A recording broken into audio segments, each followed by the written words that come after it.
पढ़ रहे थे। देखिए मैंने कल आपको पीडीएफ तो सेंड कर दी थी लेकिन थ्योरम समझाई नहीं थी। आज मैं थ्योरम्स की वीडियो सेंड कर रही हूँ। पीडीएफ मैं आप लोगों को कल सेंड कर चुकी हूँ।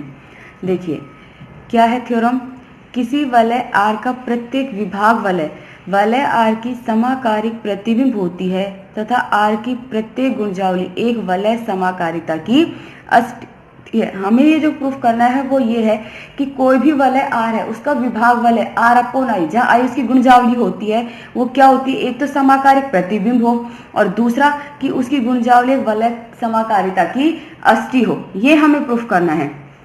तो देखिए मैंने मान लिया कि आई वलय आर की क्या है, एक गुणजावली है। मैंने माना है जो आई है वो वलय आर की क्या है, गुणजावली है। तो आर अपॉन आई का क्या है, अस्तित्व है अगर आई गुणजावली ना। अब मुझे क्योंकि समाकारिक प्रतिबिंब डिफाइन करना है तो मेरे पास क्या होना चाहिए, प्रतिचित्रण होना चाहिए। तो मैंने मान लिया कि वलय आर से वलय आर अपॉन आई पर एक प्रतिचित्रण निम्न प्रकार परिभाषित है जो है phi such that R tends to R upon I, इस तरीके से कि phi of A is equal to I plus A, जहां ए बिलोंग्स टू आर। अब मुझे समाकारिक प्रतिबिंब प्रूफ करना है तो यानी वो एक है कि आच्छादक और समाकारी होना चाहिए। तो हम सबसे पहले समाकारी प्रूफ करते हैं। मैंने आर के दो एलिमेंट ले लिए ए और बी। तो phi of A plus B किस तरीके से ऑपरेट होगा, I plus of A plus B. आप इसे कैसे लिख सकते हो मैं आपको समझा भी चुकी हूँ, I plus A plus I plus B, यानी phi of A plus phi of B. तो phi of A plus B बराबर है phi of A plus phi of B के। दूसरा phi of A dot B क्या हो जाएगा, I plus A dot B, I plus A dot I plus B, यानी phi of A dot B is equal to phi of A dot phi of B, यही हो जाएगा। तो यानी जो मेरा फाई है वो वलय आर से वलय आर अपॉन आई पर क्या है, समाकारिता है।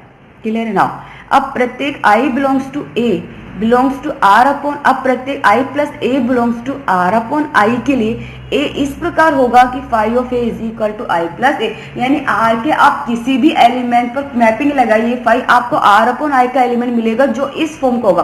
तो प्रत्येक आई प्लस ए के लिए ए इस प्रकार होगा कि फाई ऑफ ए किसके बराबर हो, आई प्लस ए के, यानी मेरा जो फाई है वो क्या है, आच्छादक है।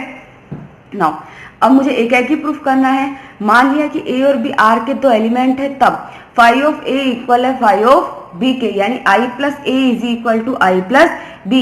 It's implies A is equal to B, यानी वाम निरसन नियम से, यानी फाई कैसा है, एक की है, यानी मेरा जो वलय है वो आर अपॉन आई, वो वलय आर पर क्या है, समाकारी प्रतिबिंब है। अब मुझे अष्टी को प्रूफ करना है तो समाकारिता फाई की अष्टी की डेफिनेशन लगाइए, क्या हो जाएगी, के में ए टाइप के एलिमेंट है इस तरीके की, A belongs to phi of A is equal to I plus zero, यही आएगा। फाई ऑफ ए किसके बराबर, I plus A is equal to I plus zero, यानी यहाँ पर अगर देखिए तो I plus A equal I plus zero, A R का एलिमेंट है, ए किसको बिलोंग कर जाएगा, आई को बिलोंग कर गया, ठीक है। तो ए जो कि के एलिमेंट थे आई में भी उपस्थित है, यानी के इज इक्वल टू आई, यानी जो गुणजावली होती है वो क्या होती है, समाकारिता की अष्टी होती है। तो प्रत्येक गुणजावली समाकारिता की अष्टी होती है। नेक्स्ट थ्योरम है, इतनी इंपॉर्टेंट थ्योरम नहीं है, थोड़ी सी कंफ्यूजिंग होगी, इसे आप 3-4 बार पढ़ना, जो मैं नेक्स्ट में समझाऊंगी, ठीक है। 3-4 बार पढ़ने से पहले आपको समझ में आएगी नहीं, इसलिए कम से कम इस थ्योरम को 3 से 4 बार पढ़ना, तब जाके आपको ये थ्योरम समझ में आएगी। देखिए क्या कह रहा है वो, एक पूर्णांकीय प्रांत z की गुणजावली s, z की उच्चिष्ट गुणजावली होती है यदि और केवल यदि यह एक अभाज्य संख्या द्वारा जनित मुख्य गुणजावली है। ये स्टेटमेंट हमें क्या कह रहा है कि मेरा एक पूर्णांकीय प्रांत है, उस पूर्णांकीय प्रांत z की गुणजावली है s, ठीक है। z पूर्णांकीय प्रांत है जिसकी गुणजावली s डिफाइन कर दी। मुझे प्रूफ करना है कि ये जो गुणजावली s है ये z की क्या होगी, उच्चिष्ट गुणजावली होती है अगर इसे अभाज्य संख्या से जनित एक मुख्य गुणजावली हो, यदि और अगर कोई अभाज्य संख्या द्वारा जनित मुख्य गुणजावली है तो s क्या हो जाएगी, उसकी उच्चिष्ट गुणजावली। तो आपको यदि और केवल यदि में प्रूफ करना है, पहले उच्चिष्ट गुणजावली प्रूफ करना है या इसे प्रूफ करना है, क्लियर है। तो पहले मान के चलेंगे कि अभाज्य संख्या है, उच्चिष्ट गुणजावली प्रूफ करेंगे, फिर उच्चिष्ट गुणजावली है तो अभाज्य संख्या प्रूफ करेंगे।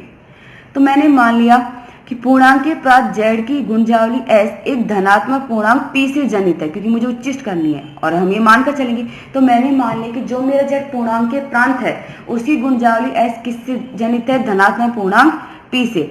और हम जानते हैं कि z की प्रत्येक गुणजावली कैसी गुणजावली होती है, मुख्य गुणजावली होती है। ये हमने डेफिनेशन पढ़ी थी जब हमने एग्जाम्पल क्लियर आउट कर लिया था।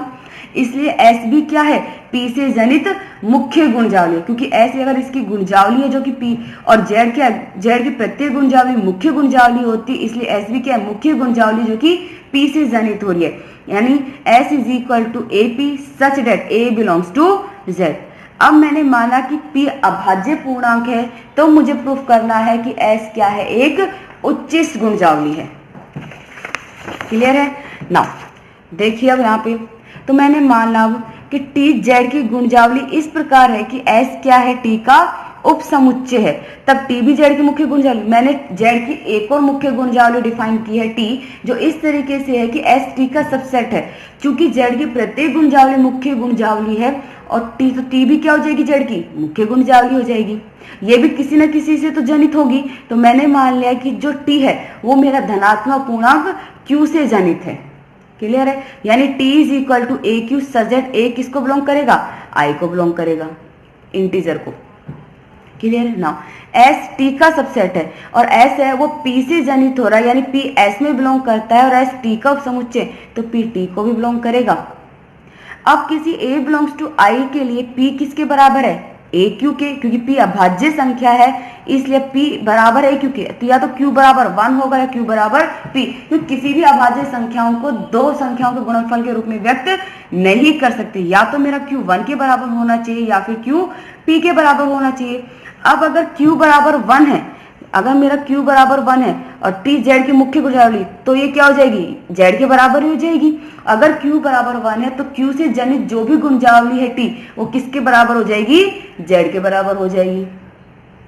क्लियर है? अर्थात Q बराबर 1 है तो T बराबर Z, और अगर Q बराबर P है तो T किसके बराबर हो जाएगा, S के बराबर हो जाएगा, क्योंकि P S के एलिमेंट है जो कि T में बिलोंग कर रहा है और S P से जनित है तो T भी P से जनित होगा, और Q अगर P के बराबर है तो T किसके बराबर हो जाएगा, S के। यही उच्चिष्ट गुणजावली के, यानी अभाज्य पूर्णांक P से जनित गुणजावली S Z की उच्चिष्ट गुणजावली होती है।